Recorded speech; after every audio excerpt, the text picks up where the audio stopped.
नमस्कार। दिन भर की हर खबर से आपको करने खबरदार, मैं हूं श्वेता सिंह। आज खबरदार की शुरुआत थोड़ी फिल्मी करते हैं।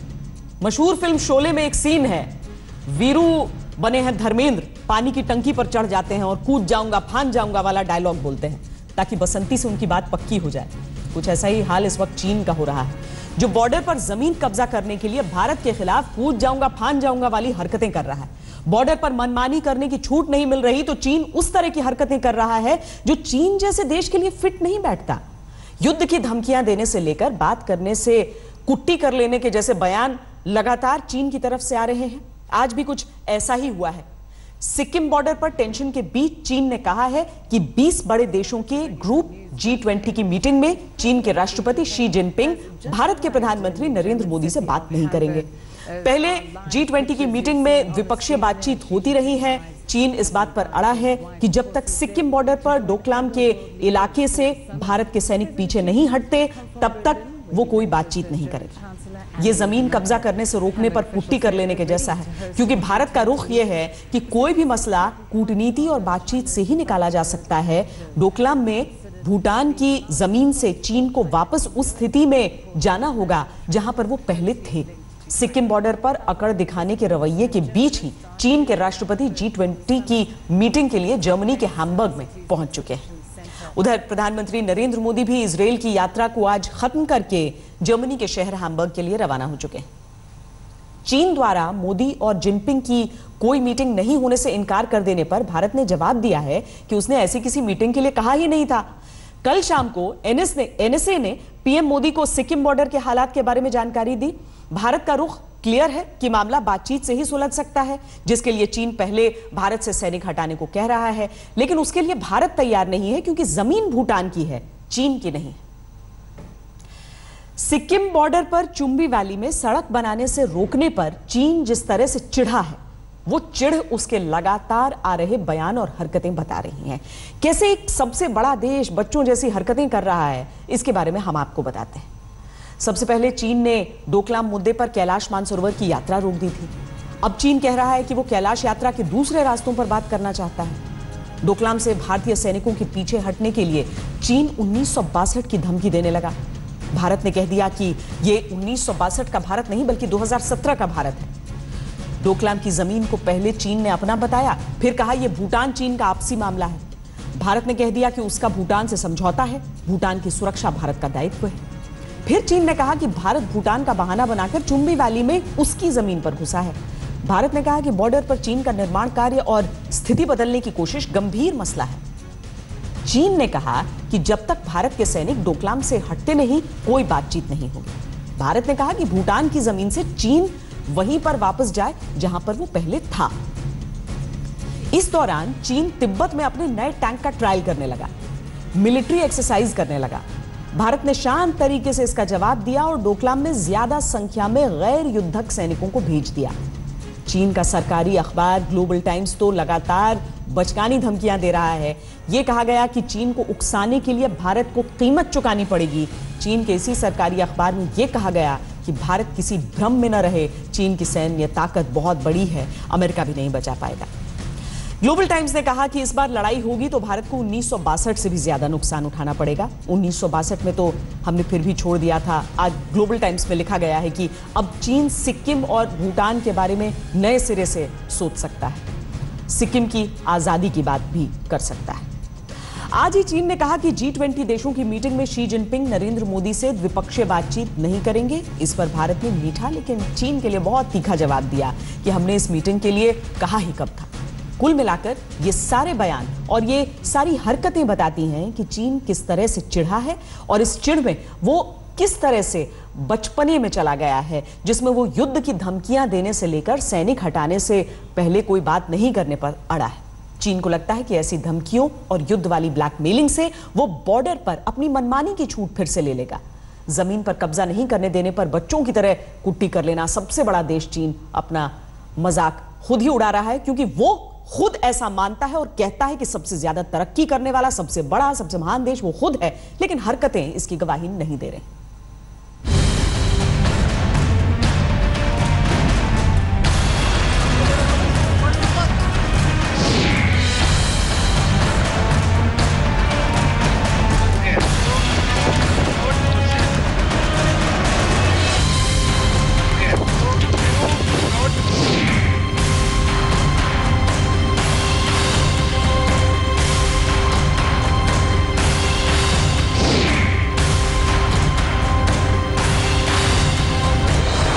सिक्किम बॉर्डर के पास 16 जून से भारत, चीन, भूटान के ट्राई जंक्शन पर जो बड़ी टेंशन चल रही है उसको आज 20वां दिन हो चुका है और इन 20 दिनों में चीन इस तरह से हरकतें कर रहा है जिसे कम से कम चीन जैसे सबसे बड़े देश के लिए बचकाना ही कहा जा सकता है। 16 जून को डोकलाम के इलाके में भारत के सैनिकों ने सड़क बना रहे चीनी सैनिकों को रोका।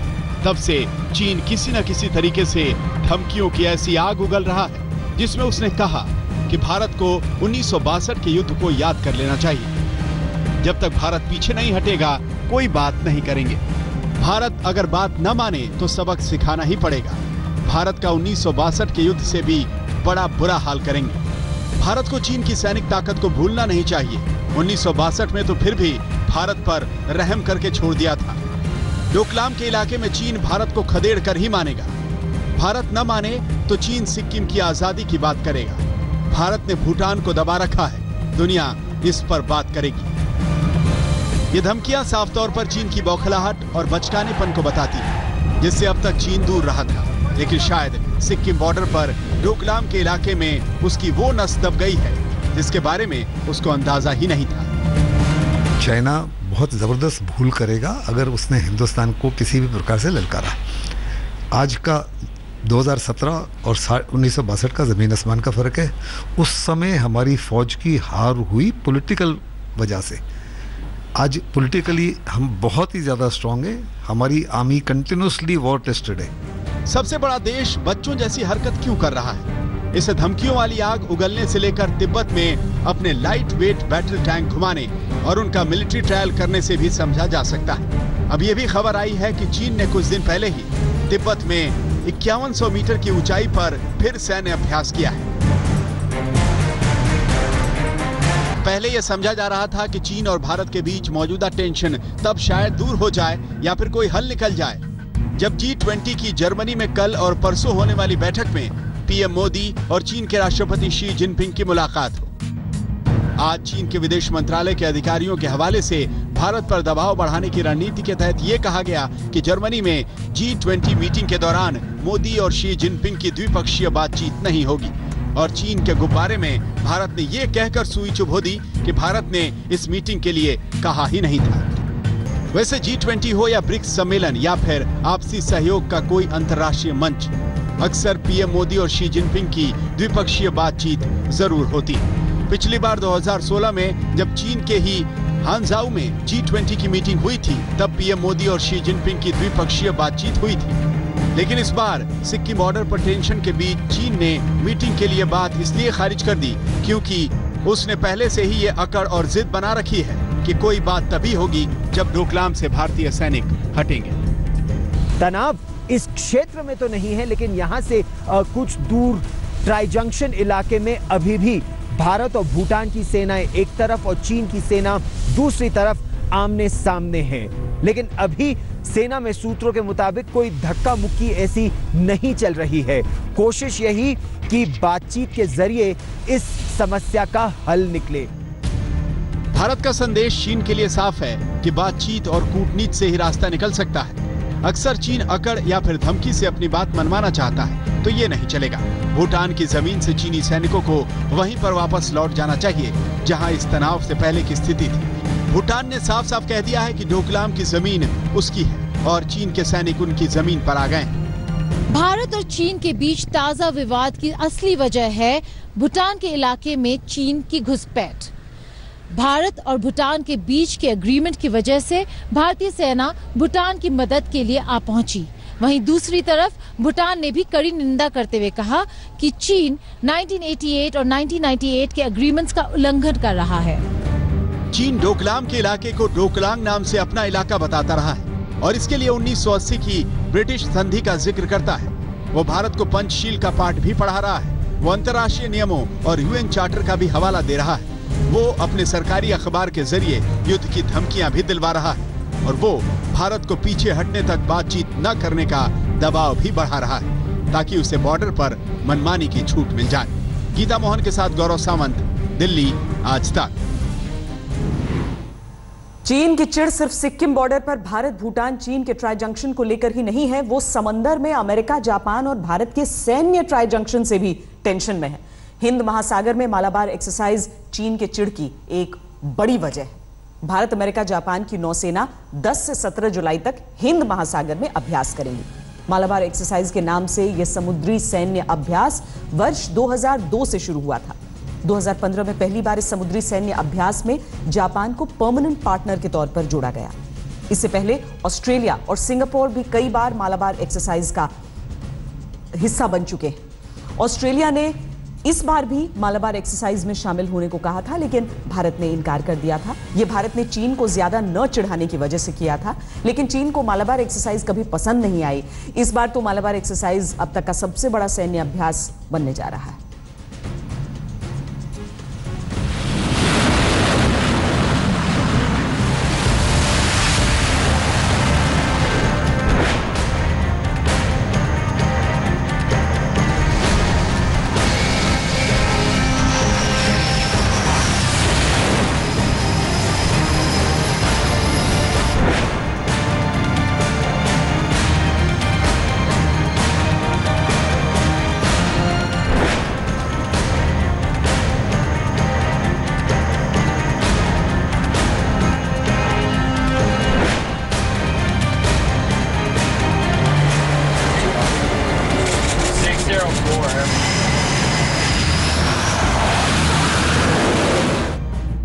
युद्धपोत, लड़ाकू विमान, सर्विलांस विमान, लड़ाकू हेलीकॉप्टर, परमाणु पनडुब्बियां। हिंद महासागर में समुद्री सैन्य ताकत की सबसे बड़ी एक्सरसाइज शुरू होने वाली है। और ये वो एक्सरसाइज है जो उस चीन के लिए भारत, अमेरिका, जापान के मिलिट्री ट्राई जंक्शन का टेंशन देने वाला है, जो चीन फिलहाल सिक्किम बॉर्डर पर भारत, चीन, भूटान के जमीनी ट्राई जंक्शन पर दादागिरी दिखा रहा है। भारत, अमेरिका और जापान की नौसेना का सालाना मालाबार अभ्यास हिंद महासागर में अब तक का सबसे बड़ा सैन्य अभ्यास होगा, जिसके बारे में अभी प्रधानमंत्री नरेंद्र मोदी के अमेरिका दौरे पर खुद अमेरिकी राष्ट्रपति डोनाल्ड ट्रंप ने बताया था। Militaries are working every day to enhance cooperation between our military forces, and next month they will join together with the Japanese Navy to take part in the largest maritime exercise ever conducted in the vast Indian Ocean. इस बार बंगाल की खाड़ी में Malabar exercise बहुत खास है, और ये इसलिए क्योंकि अब तक मालाबार एक्सरसाइज में एयरक्राफ्ट कैरियर नहीं दिखे थे। अब तक इस सैन्य अभ्यास में परमाणु पनडुब्बियां नहीं दिखी थीं, लेकिन इस बार ये सब सैन्य अभ्यास में शामिल होने वाली हैं। मालाबार अभ्यास में भारत के 7 से 8 युद्धपोत शामिल होंगे। पहली बार अमेरिका का न्यूक्लियर पावर से लैस एयरक्राफ्ट कैरियर यूएसएस निमित्ज भी आ रहा है। यूएसएस निमित्ज दुनिया का सबसे बड़ा युद्धपोत है जो सैन्य सेवा में है। इसके अलावा अमेरिका के गाइडेड मिसाइल, क्रूजर, डिस्ट्रॉयर युद्धपोत भी आ रहे हैं। पहली बार मालाबार अभ्यास में अमेरिका लॉस एंजेलिस क्लास परमाणु पनडुब्बी भेज रहा है। भारत की तरफ से पारंपरिक पनडुब्बियां आएंगी, जबकि जापान कोई पनडुब्बी नहीं भेज रहा। जापान अपने हेलीकॉप्टर कैरियर और मैरीटाइम डिफेंस फोर्स भेज रहा है। इसके अलावा भारत, अमेरिका, जापान के लड़ाकू विमान भी मालाबार अभ्यास में होंगे।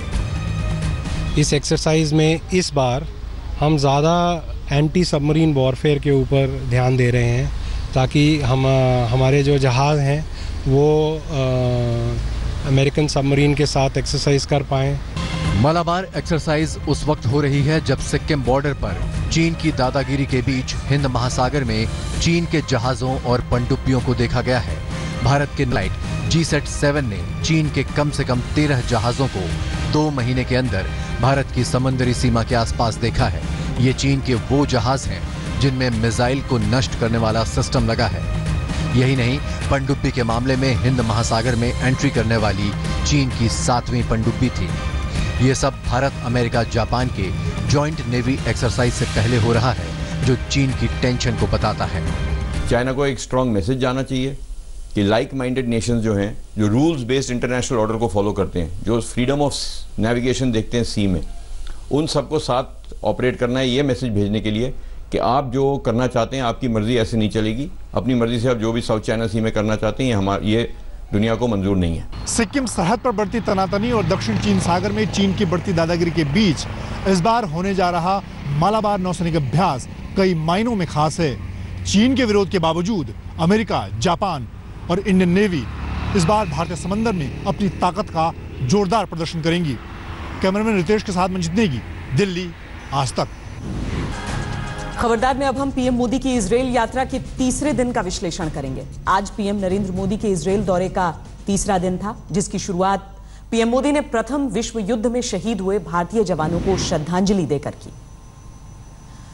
उन्होंने और इजरायल पीएम बेंजामिन नेतन्याहू ने गुरुवार की सुबह यरूशलेम से हेलीकॉप्टर के जरिए हाइफा की यात्रा की, जो इजरायल का तीसरा सबसे बड़ा शहर है। हाइफा पहुंचकर पीएम मोदी और बेंजामिन नेतन्याहू हाइफा मेमोरियल गए, प्रथम विश्व युद्ध में शहीद हुए 44 भारतीय सैनिकों को श्रद्धांजलि दी। हाइफा का युद्ध 1918 में लड़ा गया था। पीएम मोदी ने यहां शहीदों के स्मारक पर पुष्प अर्पित किए। इस दौरान इजरायली आर्मी के बैंड ने श्रद्धांजलि धुन भी बजाई। शहीदों को श्रद्धांजलि देने के बाद पीएम मोदी और बेंजामिन नेतन्याहू ने प्रथम विश्व युद्ध के हीरो शहीद मेजर दलपत सिंह के स्मारक का लोकार्पण किया, जिन्हें हाइफा शहर को आजाद करवाने में मुख्य भूमिका निभाने के लिए हीरो ऑफ हाइफा के तौर पर जाना जाता है। यह पहला मौका है जब किसी भारतीय प्रधानमंत्री ने हाइफा मेमोरियल पहुंचकर भारतीय शहीदों को श्रद्धांजलि दी। पीएम मोदी ने यहां तैनात भारतीय जवानों से मुलाकात की, साथ में तस्वीरें भी खिंचवाईं।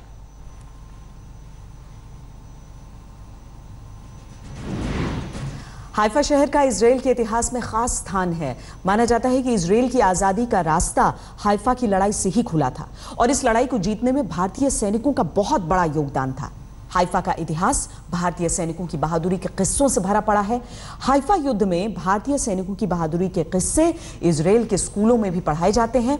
हो सकता है कि आपने आज से पहले तक हाइफा युद्ध और इस युद्ध में भारतीय सैनिकों की भूमिका के बारे में न सुना हो, इसीलिए अब हम आपको हाइफा युद्ध में भारतीय सैनिकों के योगदान के बारे में विस्तार से बताते हैं। 1918 में प्रथम विश्व युद्ध के दौरान भारतीय जवानों ने ही हाइफा शहर को जर्मन और तुर्की सेना से मुक्त कराया था। तब हाइफा में 402 सालों से तुर्की और जर्मनी का कब्जा था।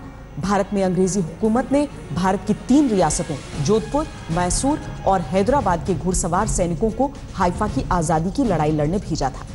1918 में लड़े गए हाइफा की आजादी के युद्ध में 44 भारतीय सैनिक शहीद हुए थे, जिनकी समाधि हाइफा मेमोरियल में बनी हुई है। हाइफा को आजाद कराने के लिए मेजर दलपत सिंह की जांबाजी की वजह से उन्हें इतिहास में हीरो ऑफ हाइफा के नाम से जाना जाता है। भारतीय सैनिकों ने 23 सितंबर 1918 को हाइफा शहर को तुर्की और जर्मन सेना से आजाद करवा लिया था।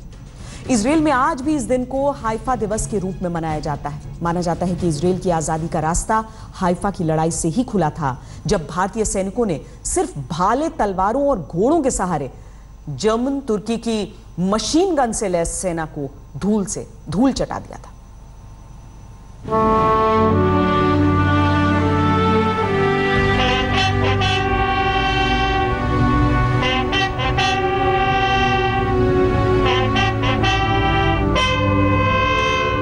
70 साल के इतिहास में पीएम मोदी पहले भारतीय प्रधानमंत्री हैं जो इजरायल दौरे पर गए और हाइफा के भारतीय शहीदों को श्रद्धांजलि दी।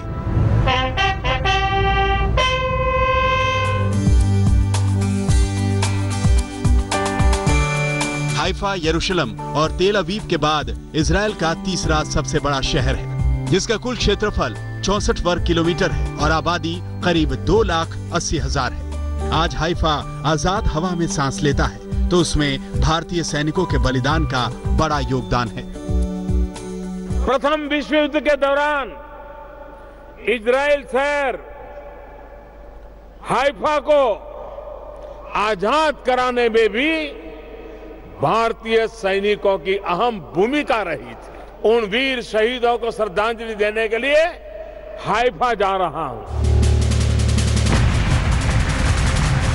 99 साल पहले प्रथम विश्व युद्ध का वक्त था। तब हाइफा शहर पर 400 सालों से तुर्कों का शासन था। साल 1918 में हाइफा शहर को आजाद करवाने का बीड़ा भारतीय जवानों ने उठाया और बगैर बम बारूद और गोली के तुर्की और जर्मन फौजों के छक्के छुड़ा दिए। हाइफा का जो बैटल है वो बहुत मशहूर है मिलिट्री हिस्ट्री में, इतिहास में। वहाँ पे 15 इंपीरियल सर्विस ब्रिगेड, जिसमें कि 3 रेजिमेंट थी, Hyderabad lancers, Jodhpur lancers and Mysore lancers, तीनों ने हिस्सा लिया और बहुत एला दर्जे की बहादुरी दिखाई। घुड़सवार थे जिनके हाथ में सिर्फ बर्छे थे और उन्होंने प्रिपेयर्ड डिफेंसिव पोजीशंस के ऊपर हमला किया और हाइफा वहीं जर्मन सेना तोपों और मशीन गनों से लैस थी, लेकिन भारतीय सैनिकों के आगे दुश्मन पस्त हो गया। 23 सितंबर 1918 को ये Indian cavalry regiment Jodhpur lancers supported by 2 squadron of Mysore lancers और हैदराबाद लांसर्स रिजर्व में थी इसके लिए।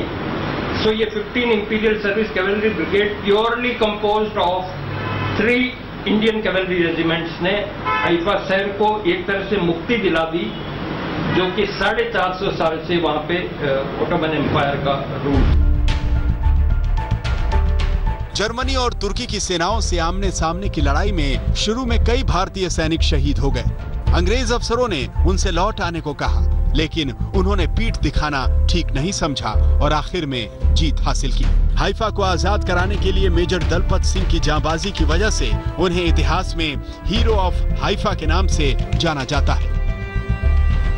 उस वक्त जब मेजर दलपत सिंह की जब डेथ भी हो गई तो वो बहुत ही क्रिटिकल मोमेंट था।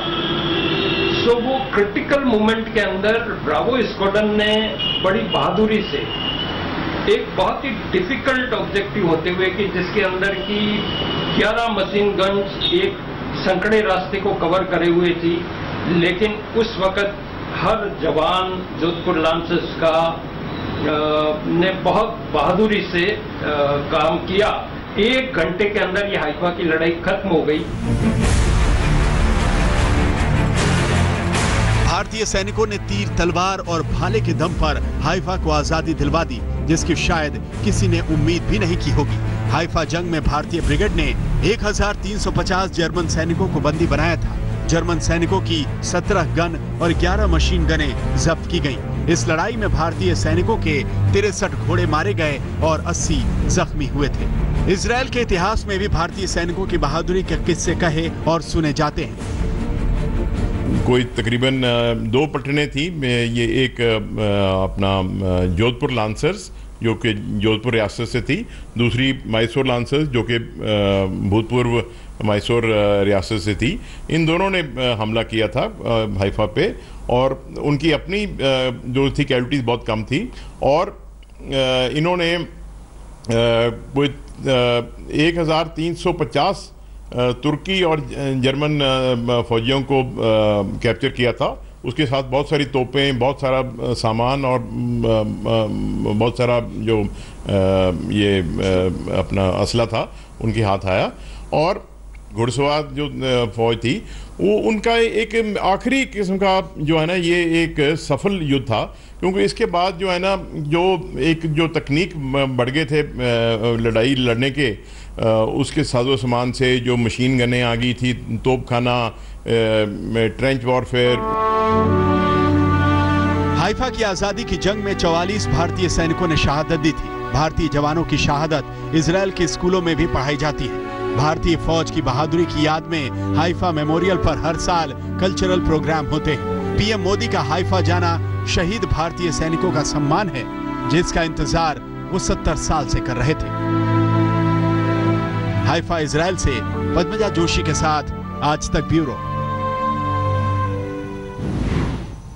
हाइफा को आजाद करवाने के लिए अपने प्राणों की आहुति देने वाले भारतीय सैनिकों को उनका देश भले ही भूल गया था, लेकिन आज प्रधानमंत्री नरेंद्र मोदी ने हाइफा मेमोरियल पर शहीद भारतीय सैनिकों को श्रद्धांजलि देकर शहादत का सम्मान किया है। क्योंकि दुनिया के किसी भी कोने में भारतीय सैनिक शहीद होते हैं तो उनकी शहादत को सम्मान देना समूचे देश का कर्तव्य बनता है।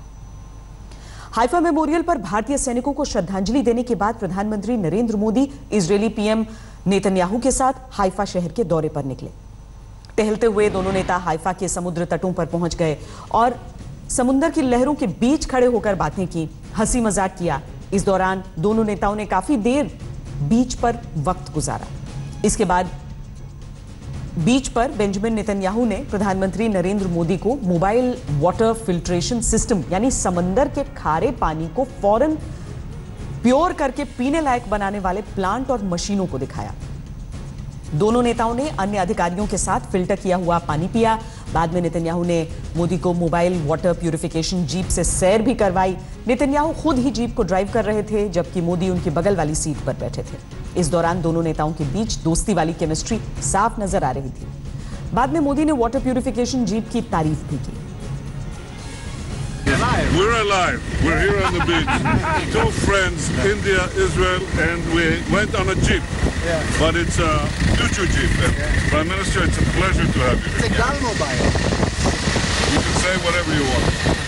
I'm very, very thankful to Bibi because the vehicle which I saw today, particularly in the natural calamity, when people are suffering for the drinking water, this is the very unique type of vehicle which can provide a drinking water and how to do the process. It's a very, very simple way. I'm sure this is a unique product. Thank you so much. Toda khair. जिस water purification jeep की तारीफ PM Modi ने की, वो jeep है भी तारीफ के काबिल। जीप में लगा वाटर प्यूरिफिकेशन सिस्टम पानी के किसी भी स्रोत जैसे नदी, तालाब, कुएं, यहां तक कि समंदर से भी कनेक्ट हो जाता है। यह सिस्टम हर दिन समुंदर के 20,000 लीटर खारे पानी को पीने लायक बना सकता है। इसके अलावा खारे, गंदे या दूषित 80,000 लीटर पानी को हर दिन साफ कर पीने लायक बना सकता है। इजराइल ऐसी मोबाइल वाटर प्यूरिफिकेशन जीप का इस्तेमाल बाढ़ और भूकंप जैसी प्राकृतिक आपदा के दौरान करता है। इसके अलावा मुश्किल इलाकों में मिलिट्री ऑपरेशंस के लिए भी इन जीपों का इस्तेमाल किया जाता है। बंगाल एक बार फिर सांप्रदायिक हिंसा की आग में जल रहा है। उत्तरी परगना जिले के बशीरहाट और बादुरिया में एक फेसबुक पोस्ट को लेकर पिछले 6 दिन से सांप्रदायिक हिंसा भड़की हुई है। यह फेसबुक पोस्ट एक नाबालिग छात्र ने किया था, जिसमें एक धर्म विशेष के खिलाफ कुछ ऐसी बातें लिखी हुई थी जो उस धर्म के लोगों को आपत्तिजनक लगी। देखते ही देखते इस फेसबुक पोस्ट ने सांप्रदायिक हिंसा भड़का दी, जिसमें अब तक एक शख्स की जान जा चुकी है।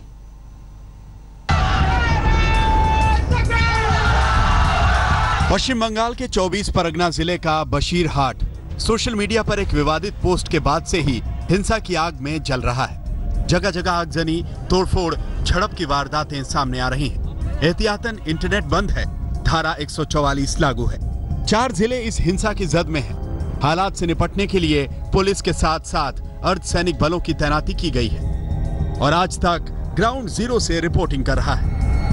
हम लोग इस वक्त उत्तर 24 परगना जिले में है, बादुरिया, जिस जगह में कुछ दिन से हिंसक वारदात देखी जा रही है। आपको दिखा दें, इस वक्त हम लोग बादुरिया पुलिस स्टेशन के 1 किलोमीटर दूर है। आपको दिखा दें किस तरह से पुलिस की जो गाड़ियां हैं वो जलाई गई थी, क्योंकि जो प्रदर्शक थे उनमें काफी गुस्सा था यहाँ पे, क्योंकि फेसबुक पोस्ट को लेके लोगों में यहाँ पे बहुत गुस्सा था। कहा जा रहा है कि जिस तरह का फेसबुक डेरोगेटरी फेसबुक मैसेज किसी एक इंसान ने यहाँ पे दिया था, उससे 2 कम्युनिटी के बीच में, 2 गुटों के बीच में झड़प हो गई। उसके बाद पुलिस का ये कहना है कि जो वो फेसबुक पोस्ट दिया था उनको गिरफ्तार किया गया है, लेकिन लोग सख्त से सख्त कार्रवाई चाहते हैं। बशीरहाट में हिंसा की शुरुआत शुक्रवार को हुई, जब एक धार्मिक समुदाय के खिलाफ एक आपत्तिजनक फेसबुक पोस्ट वायरल हो गई। तभी से 24 परगना जिले के कई इलाकों में सांप्रदायिक हिंसा भड़क गई। हिंसा की शुरुआत कोलकाता से 70 किलोमीटर दूर बदुरिया से हुई। आज तक बदुरिया में ग्राउंड जीरो के हालात पर नजर बनाए हुए हैं। हम लोग इस वक्त बादुरिया में है, जहाँ पे 2 दिन से हिंसक वारदात रिपोर्ट की जा रही है। आपको दिखा दें, इस वक्त जिस तरह का माहौल है, बीएसएफ के जवानों को तैनात कर दिया गया है और उसके वो लोग जो स्टेट पुलिस है उनको सहायता कर रहा है, ताकि यहाँ पे जो लॉ एंड ऑर्डर सिचुएशन है उस पे काबू पाया जाए। हिंसा की आग में जलते बशीरहाट, हरोआ, स्वरूपनगर और दगंगा में हालात सबसे ज्यादा खराब हैं। प्रशासन ने इन सब इलाकों में कर्फ्यू लगा दिया है। हिंसा की वजह बनी फेसबुक पोस्ट डालने वाला नाबालिग छात्र गिरफ्तार कर लिया गया है। आज हालात थोड़े सामान्य हैं, लेकिन तनाव को साफ महसूस किया जा सकता है। बशीरहाट पुलिस स्टेशन के बाहर लोगों की भीड़ जुटी है और हिंसा की भेंट चढ़ी पुलिस की गाड़ियां खड़ी हैं। हम इस वक्त ग्राउंड जीरो बसीरहाट में है और बसीरहाट में बसीरहाट थाने के बाहर है। अभी एडमिनिस्ट्रेशन ये क्लेम कर रहा है कि सब कुछ ठीक हो गया, सामान्य है स्थिति, लेकिन स्थिति सामान्य नहीं है। ये गाड़ी आपको दिखाएगा, ये एसडीपीओ की गाड़ी जो कल ही अटैक हुआ इस गाड़ी के ऊपर, और विंडशील्ड साफ तौर पे टूटा हुआ है। आप लोग देख सकते हैं, मेरे कैमरा पर्सन तापस बाड़ी दिखा रहे। ये जो विंडशील्ड है बिल्कुल नष्ट हो चुका है, पीछे ये मौजूद ही नहीं है, इसको बिल्कुल तोड़ दिया गया। बशीरहाट और बादुरिया में हिंसा में घायल हुए एक व्यक्ति की अस्पताल में मौत हो गई। इसी दौरान मृतक को श्रद्धांजलि देने जा रहे भाजपा कार्यकर्ताओं को पुलिस ने रोक दिया तो खूब हंगामा मचा। इस बीच केंद्रीय गृह मंत्रालय ने हिंसा पर ममता सरकार से रिपोर्ट मांगी है और उधर इस मामले पर राजनीति भी तेज हो गई है, जिसकी शुरुआत ममता बनर्जी ने की थी। ममता ने राज्यपाल पर बीजेपी के ब्लॉक अध्यक्ष की तरह काम करने और उन्हें धमकाने का आरोप लगाया। আমি গভর্নরের দয়াতে এখানে ক্ষমতায় আসিনি, আমি মানুষের ম্যান্ডেটে ক্ষমতায় এসেছি। I am elected by the people, governor nominated by the central government. যে ভাষায় উনি বিজেপির পক্ষ নিয়ে আজকে আমার সাথে অসম্মানিত করেছেন, আমাকে কথা বলে যে ভাষায় অপমানিত করেছে, আমি এই কমিউনিটিরা যারা কাল থেকে শুরু করেছে তাদের বলবো আপনাদের জন্য আমাকে অনেক কথা শুনতে হয়েছে। ममता के आरोपों को राज्यपाल के ऑफिस की तरफ से खारिज कर दिया गया है और ममता के आरोपों पर बीजेपी को तेज मिर्ची लग गई है। बीजेपी कह रही है कि ममता बनर्जी हिंसा की आग पर राजनीतिक रोटियां सेक रही हैं। लगभग एक माह से दार्जिलिंग में अशांति है, सरकार पूरी तरीके से असफल है। सरकार तानाशाही पूर्ण रवैये से काम कर रही है। वहाँ के लोगों के साथ बैठकर चर्चा की जा सकती है। दुनिया की कितनी भी बड़ी लड़ाई हो उसका हल टेबल पे हो सकता है, पर सरकार की ओर से कोई पहल नहीं की जा रही है, बल्कि धौंस दी जा रही है। हो सकता है बशीरहाट की हिंसा कुछ वक्त में थम जाए, लेकिन हिंसा की आग में पश्चिम बंगाल की राजनीति में जो आग लगी है उसे शायद इतनी जल्दी बुझने ना दिया जाए। बशीरहाट में अनिंद्यो बनर्जी के साथ इंद्रजीत कुंडू, आज तक।